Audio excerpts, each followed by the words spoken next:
Hello guys, magigisa tayo ng giniling na baka.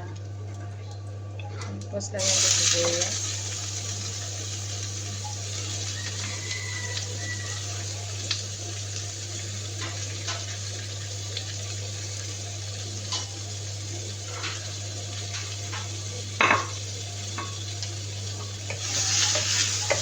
Diskarte ko lang to guys kung paano lulutuin yung aming pagkain.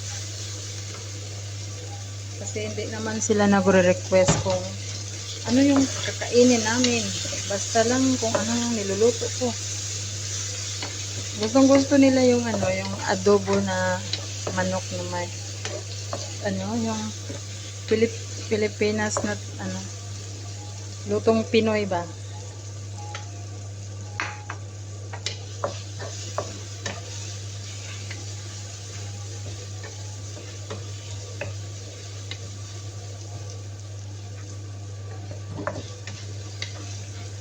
Lutuin na natin yung sibuyas.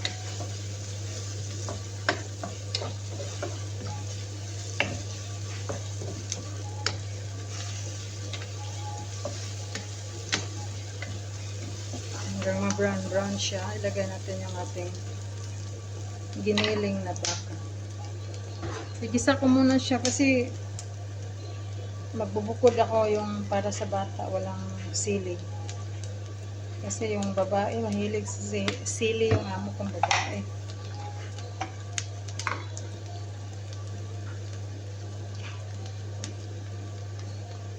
Ano siya guys?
Matamis-tamis siya guys kasi yung sibuyas.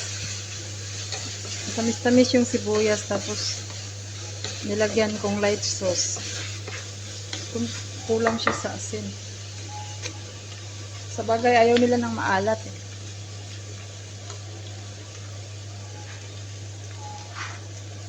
Gusto nila yan guys yung matabang na matamis-tamis. Pag maalat ayaw nila. Kahit konting alat lang. Tsaka hindi kami nagagamit ng bitchin guys. Tsaka yung mga magic sarap. Lahat ng seasoning hindi kami nagagamit. Tanging light sauce lang ang ginagamit namin. At tsaka dark sauce pag nag-adobo. Ito nilagyan kong kunting dark sauce para may siya kulay kunti.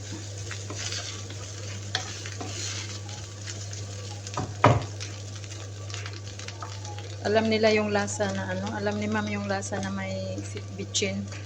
At saka yung lahat ng seasoning, hindi talaga, wala kami niyan. Talagang asin lang.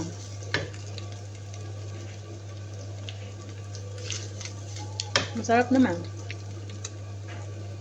Ito lang pampalasa namin guys. At saka dark sauce para may kulay siya konti. Lagyan natin. Minsan oyster sauce.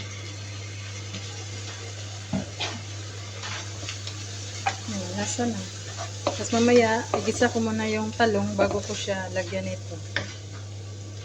Yan lang guys. Bye-bye. Salamat sa panonood ulit. God bless.